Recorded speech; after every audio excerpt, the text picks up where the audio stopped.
Class 10 के बच्चों, what's up, welcome back to gravity circle. क्या हाल चाल? सब बढ़िया, कूल। कैसा चल रहा है carbon and its compound? Homologous series clear हो गई थी? ग्रेट, आगे बढ़े। चलिए तो गाइस, हम लोग chemical reactions of carbon and it's compounds पढ़ रहे थे, तो जल्दी से हेडिंग डालेंगे, chemical reaction of carbon compounds. Carbon compounds के द्वारा कौन कौन से टाइप की केमिकल रिएक्शंस की जाती है, वो बेसिकली मेरे लाडले बच्चों यहां पर हम लोग स्टडी करेंगे। सो chemical reaction of carbon and compound. पिछले लेक्चर में होमोलोगस सीरीज पढ़ानी पड़ी थी। होमोलोगस सीरीज के पहले वाले लेक्चर में मैंने आपको कंबस्शन सिखा दिया था। आज मैं आप लोगों को सेकेंड केमिकल रिएक्शन सिखाने जा रहा हूं, जिसे कहा जाता है oxidation. So the second chemical reaction which we are going to study is oxidation. ठीक है, अच्छा guys, a great news, Unacademy पर अभी एक स्कॉलरशिप टेस्ट होने वाला है ऑन 14 फरवरी। ये स्कॉलरशिप टेस्ट में 8, 9 और 10 के बच्चे एनरोल कर सकते हैं। एंड गाइस, ढेर सारे अमेजिंग प्राइजेस हैं। कौन कौन से प्राइज हैं, क्या क्या आपको इस टेस्ट में, इस क्विज में पार्टिसिपेट करके मिलने वाला है, कितनी बजे होने वाला है और कैसे इसके लिए रजिस्टर करना है। रजिस्ट्रेशन का कोई चार्ज नहीं, फ्री ऑफ कॉस्ट है। तो इसकी सारी लिंक, जितनी भी इंफॉर्मेशन है वो डिस्क्रिप्शन बॉक्स में मैं डाल दूंगा। एक पीडीएफ है, वो पीडीएफ का लिंक भी डिस्क्रिप्शन बॉक्स में डाल दूंगा। पीडीएफ में आपको पता चल जाएगा कि क्या क्या इसके आपको क्या क्या मिलने वाला है गिफ्ट में। अगर आप कौन कौन सी रैंक लाते हो तो क्या क्या मिलने वाला है, कितनी बजे टेस्ट होगा। वैसे टेस्ट फ्री ऑफ कॉस्ट है, तो 8, 9 और 10 के बच्चे 14 फरवरी संडे के दिन इस टेस्ट को जरूर अटेम्प्ट करें, भले ही आपकी प्रिपरेशन हो या ना हो। 8, 9 और 10, तो अगर आप 10th के बच्चे, अगर आपके घर में कोई 8 और 9th का बच्चा भी है या कोई जान पहचान वाला, तो उसको बता देना। तो अनअकैडमी की इंफॉर्मेशन मुझे आपको देनी थी। आगे बढ़ते हैं और बात करते हैं हमारे ऑक्सीडेशन के बारे में। तो नाउ गाइस, ऑक्सीडेशन का मतलब देखिए, समझाने से पहले ऑक्सीडेशन क्या होता है समझ लो। That is exception of oxygen. किसी एटम के द्वारा या किसी कंपाउंड के द्वारा अगर ऑक्सीजन एक्सेप्ट कर लिया जाए तो उसे ऑक्सीडेशन कहते हैं। वैसे मैंने आपको रेडॉक्स रिएक्शन में और भी बहुत सारी चीजें सिखाई थी। That is removal of hydrogen. जो हाइड्रोजन को रिमूव कर दे कंपाउंड, उसका भी ऑक्सीडेशन हो गया कहा जाता है। अगर कोई अपने अंदर से इलेक्ट्रॉन रिमूव कर दे तो उसे भी ऑक्सीडेशन कहा जाता है। अगर कोई इलेक्ट्रोनेगेटिव एटम को एक्सेप्ट कर ले तो उसे भी ऑक्सीडेशन कहा जाता है। तो ऑक्सीडेशन अलग अलग तरीके से होता है, बट यूजुअली हमारा प्रेफरेंस इन दो चीजों पर ज्यादा रहता है। एक तो कोई रिमूवल कर दे इलेक्ट्रॉन को, या ऑक्सीजन एक्सेप्ट कर ले। तो बच्चा लोग, वो सारे substances that oxidizes other, that oxidizes others and itself gets reduced are called as oxidizing agents। इन्हें क्या बोला जाता है? Oxidising agents. कैसे, देखो मैं आपको बताता हूं। जैसे मान लो एक ए नाम का सब्सटेंस है, उसके सामने बी हम लोगों ने ऐड कर दिया, या बी के साथ उसने रिएक्ट करा ताकि सी और डी बन जाए। ठीक है, या मान लो यहां पर तुम्हारे पास में जिंक है और यहां पर आपने इसकी रिएक्शन कॉपर सल्फेट के साथ करी। अब यहां पर क्योंकि SO4 पर हम लोग सब जानते हैं -2 चार्ज होता है, कॉपर पर +2 चार्ज होगा। जिंक के साथ अभी किसी ने कंपाउंड नहीं बनाया है, जिंक अकेला, तो इसका ऑक्सीडेशन नंबर 0 होगा, इस पर चार्ज 0 होगा। अब रिएक्शन होकर ये बन गया ZnSO4। अब हम लोग सब जानते हैं कि SO4 पर तो -2 चार्ज होता है, तो यहां पर जिंक पर +2 चार्ज आ जाएगा, और कॉपर बाहर हो गया। अब कॉपर के साथ किसी का कुछ भी नहीं, तो ये 0 हो गया। अब आप एक बात ऑब्जर्व करो, जिंक पर चार्ज 0 से +2 हो गया, मतलब हो ना हो जिंक ने +2 चार्ज एक्वायर करने के लिए 2 इलेक्ट्रॉन छोड़े होंगे। मतलब डेफिनेटली जिंक ऑक्सीडाइज हो गया। लेकिन जिंक को ऑक्सीडाइज करने में प्रमोट किसने करा? जिंक को ललचाया किसने कि तू इलेक्ट्रॉन छोड़? डेफिनेटली इस कॉपर ने। क्यों? क्योंकि कॉपर अब +2 से 0 हो गया। मतलब कॉपर जो कि पहले +2 चार्ज के साथ था, उसने 2 इलेक्ट्रॉन एक्सेप्ट करके अपने आप के चार्ज को 0 कर लिया। मतलब कॉपर यहां पर रिड्यूस हो गया, कॉपर यहां पर रिड्यूस हो गया। लेकिन जिंक ने इलेक्ट्रॉन छोड़े तो किसके लिए छोड़े? जिंक ने इलेक्ट्रॉन छोड़े इस कॉपर के लिए। तो कॉपर की वजह से इलेक्ट्रॉन छोड़ने पड़े जिंक को। तो जिंक इलेक्ट्रॉन छोड़ के हो गया ऑक्सीडाइज। लेकिन किसकी वजह से हुआ? कॉपर की वजह से। तो कॉपर कहलाएगा ऑक्सीडाइजिंग एजेंट। क्या है बात समझ में आ गई मेरे प्यारे बच्चों? तो ये होते हैं आपके ऑक्सीडाइजिंग एजेंट। तो हम लोगों को यह बात ध्यान रखनी है कि जब कभी भी आप कोई कार्बन एंड इट्स कंपाउंड को, जब कभी भी आप किसी कार्बन या कार्बन के कंपाउंड के सामने कोई अच्छा ऑक्सीडाइजिंग एजेंट रख दोगे, ये उसका ऑक्सीडेशन कर देंगे। अब यहां पर ध्यान रखना, ऑक्सीडाइजिंग एजेंट्स दो तरीके के होते हैं। आपके ऑक्सीडाइजिंग एजेंट्स दो तरीके के होते हैं बच्चा लोग।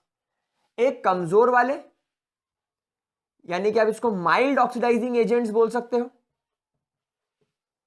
और दूसरों का आप बोल सकते हो स्ट्रॉन्ग ऑक्सीडाइजिंग एजेंट। दो तरीके के ऑक्सीडाइजिंग एजेंट हो सकते हैं, माइल्ड एंड स्ट्रॉन्ग। अब माइल्ड वाला क्या होता है, मैं आपको इसके नाम बता देता हूं माइल्ड ऑक्सीडाइजिंग एजेंट के। जैसे मान लो आपके पास में CrO3 है, CrO3 chromium oxide mild oxidising agent है। फिर तुम्हारा फेलिंग्स रिएजेंट, ये सब नाम याद रखने बच्चा लोग, बहुत जरूरी है। हायर लेवल पर अगर पढ़ना हो तो बहुत जरूरी है। टोलेंस रिएजेंट, ये सब तुम्हारे माइल्ड ऑक्सीडाइजिंग एजेंट होते हैं। लेकिन अगर वही मैं स्ट्रॉन्ग की बात करूं तो KMnO4, यूजुअली इसको एसिडिफाइड यूज किया जाता है। फिर तुम्हारा अल्कलाइन K2Cr2O7। फिर आपका जोन्स रिएजेंट, जोन्स रिएजेंट, ये सब आपके स्ट्रॉन्ग ऑक्सीडाइजिंग एजेंट होते हैं। तो ऑक्सीडाइजिंग एजेंट्स मेरे प्यारे बच्चों कितने तरीके के होते हैं? दो तरीके के होते हैं। एक होता है माइल्ड ऑक्सीडाइजिंग एजेंट, एक होता है स्ट्रॉन्ग ऑक्सीडाइजिंग एजेंट। जरा इसका स्क्रीनशॉट लो, फिर अपन केमिकल रिएक्शन की तरफ चलते हैं। अच्छा, ऑक्सीडेशन की एक बहुत अच्छी बात पता है क्या है? आपको इसके डिटेल में नहीं उतरना होता, आपको इसके गहराई में नहीं जाना होता। बस आपको क्या करना होता है, रिएक्शन लिखो, रिएक्टेंट लिखो, ऑक्सीडाइजिंग एजेंट डालो, प्रोडक्ट लिखो, काम खत्म। देखो मैं आपको बताता हूं कैसे। स्क्रीनशॉट ले लिया? ग्रेट। चलो तो गुलगुलो, मेरे बकुड़ो, मेरे प्यारे बच्चों, आओ मैं आपको रिएक्शन करना सिखाऊं। कुछ बातें याद ही कर लो। अगर मान लीजिए आपके पास में अल्कोहल है CH3 CH2OH, कौन सा अल्कोहल होगा? ये इथेनॉल। कौन सा अल्कोहल होगा? इथेनॉल। बच्चा लोग कार्बन कंपाउंड है, कार्बन से बनने वाला कंपाउंड है, हाइड्रोकार्बन है। अगर आप इसके अंदर कोई माइल्ड ऑक्सीडाइजिंग एजेंट डालते हो, आपने अगर इसके अंदर कोई सा माइल्ड ऑक्सीडाइजिंग एजेंट डाल दिया, भाई माइल्ड की लिस्ट बताई थी मैंने, बताई थी ना? तो माइल्ड ऑक्सीडाइजिंग एजेंट, जैसे मान लो आपने यहां पर डाल दिया chromium oxide CrO3, mild oxidising agent है। ये इसको कन्वर्ट कर देगा अल्डिहाइड में, CH3CHO। ध्यान रखना बच्चे क्या गलती करते हैं यूजुअली, क्योंकि आप अभी चुन्नू मुन्नू बच्चे हो 10th में, इसको कन्वर्ट करते वक्त तो ऐसा लिख देते CH3 CH2 और सोचते कि सर अल्कोहल को हम लोग अल्डिहाइड में कन्वर्ट कर रहे हैं। यानी कि जब कभी भी अल्कोहल को माइल्ड ऑक्सीडाइजिंग एजेंट की प्रेजेंस में ऑक्सीडाइज किया जाता है, ये पहले अल्डिहाइड बनाता है। तो अब आपको ये बात याद हो गई। अब आप क्या करते हो, बोलते हो कि यहां पे 2 कार्बन तो लिख दिए, फिर अल्डिहाइड ग्रुप आपको ये सिखाया गया है कि CHO होता है, अल्डिहाइड ग्रुप CHO होता है, तो आप ये प्रोडक्ट बना देते हो। लेकिन बच्चों एक बात ध्यान रखना कि अल्डिहाइड ग्रुप का कार्बन आपकी लॉन्ग चेन के अंदर इंक्लूड किया जाता है।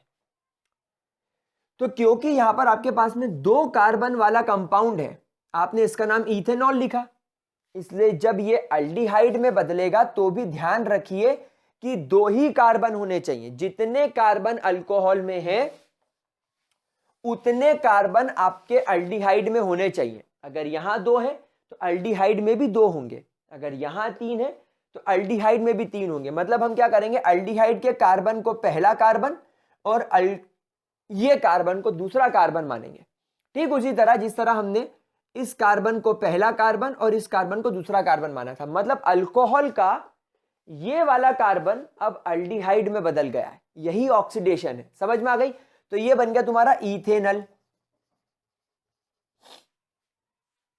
इथेनल बन गया। क्या बात समझ में आ गई? अच्छा और देखते हैं, अगर मान लीजिए आपके पास में CH3 है और यहां पर मैंने अल्कोहल लगा दिया बीच वाले कार्बन पे। अब ये क्या हो गया, इसका नाम हो जाएगा प्रोपेन 2-ओल। सर प्रोपेन 2-ओल क्यों हुआ? क्योंकि देखो अल्कोहल ग्रुप पहला कार्बन, दूसरा कार्बन और तीसरा कार्बन। अल्कोहल ग्रुप कौन से कार्बन से जुड़ा है? दूसरे कार्बन से। आप चाहो तो इसको 1 बोल दो, इसको 2 बोल दो, इसको 3 बोल दो, दोनों तरफ से ये दूसरे नंबर वाले कार्बन पे आ रहा है, छोटा नंबर देंगे। तो प्रोपेन 2-ओल यानी 3 कार्बन की चेन है। प्रोप एन मतलब सब में सिंगल बॉन्ड है, 2 मतलब दूसरा कार्बन और ओल मतलब उस पे अल्कोहल, तो प्रोपेन 2-ओल। यहां पर आप लोग डाल दो स्ट्रॉन्ग ऑक्सीडाइजिंग एजेंट। ध्यान रखिएगा यहां पर आपको लगेगा strong oxidising agent like KMnO4, K2Cr2O7, तो ये बदल जाएगा कीटोन में। मतलब ये बीच वाला कार्बन का फंक्शनल ग्रुप गायब हो जाएगा, यहां लग जाएगा डबल बॉन्ड O। ये बन गया आपका प्रोपेनोन यानी कीटोन में बदल गया। तो ये सारी केमिकल रिएक्शंस क्या होती हैं? ऑक्सीडेशन। अच्छा एक चीज और देखो, जब आप अल्डिहाइड का ट्रीटमेंट किसी भी टाइप के ऑक्सीडाइजिंग एजेंट के साथ कर दोगे, भले ही माइल्ड ले लो या स्ट्रॉन्ग ले लो, अल्डिहाइड का बोल रहा हूं, माइल्ड ले लो स्ट्रॉन्ग ले लो कोई भी ले लो, ये बदल जाएगा आपके कार्बोक्सिलिक एसिड में। देखो यहां पर भी मैंने कार्बन का नंबर 2 ही रखा, यहां पर भी आप देखो मैंने कार्बन का नंबर 2 ही रखा है क्योंकि यहां पर 2 कार्बन थे, यहां पर 2 कार्बन थे, तो ये क्या बन गया? Ethanoic acid. समझ में आ गई बात? अच्छा एक खास बात, अगर आप अल्कोहल को सीधे इथेनोइक एसिड बनाना चाहते हो, अगर आप अल्कोहल से सीधे इथेनोइक एसिड बनाना चाहते हो तो भी कोई प्रॉब्लम नहीं है, बस चूज करिएगा strong oxidising agent. You have to choose a strong oxidising agent, तो बस आपका ऑक्सीडेशन हो गया। तो this is how oxidising reagent can help in oxidation. अब आप देखो यहां पर हुआ क्या, यहां वाले केस में और यहां वाले केस में हाइड्रोजन की कमी आ गई। यहां 2 हाइड्रोजन थे, यहां पर वो 2 हाइड्रोजन मिसिंग है। देखो OH तो यहां भी था, OH यहां पर भी है, 2 हाइड्रोजन खत्म हो गए। Removal of hydrogen, removal of hydrogen बोले तो ऑक्सीडेशन सिखाया था। अब यहां देखो यहां पर COH तो है, COH तो है, एक ऑक्सीजन एक्स्ट्रा आ गया, एडिशन ऑफ ऑक्सीजन, बढ़िया। यहां देखो यहां पर भी 2 हाइड्रोजन रिमूव होने की वजह से C और O रह गए, हाइड्रोजन चले गए, ऑक्सीडेशन। तो ऑक्सीडाइजिंग एजेंट का काम यही होता है, ऑक्सीजन सप्लाई करना, हाइड्रोजन रिमूव करना, इलेक्ट्रॉन रिमूव करना, ये काम किसका होता है? आपके ऑक्सीडाइजिंग एजेंट का। तो इसको नोट कर लीजिए। अगली केमिकल रिएक्शन जो कि एडिशन रिएक्शन है वो इस वीडियो के अगले पार्ट में कराऊंगा, इसका स्क्रीनशॉट ले लीजिए। अगले वीडियो में मिलते हैं तुरंत फटाफट in the next chemical reaction. Note it down.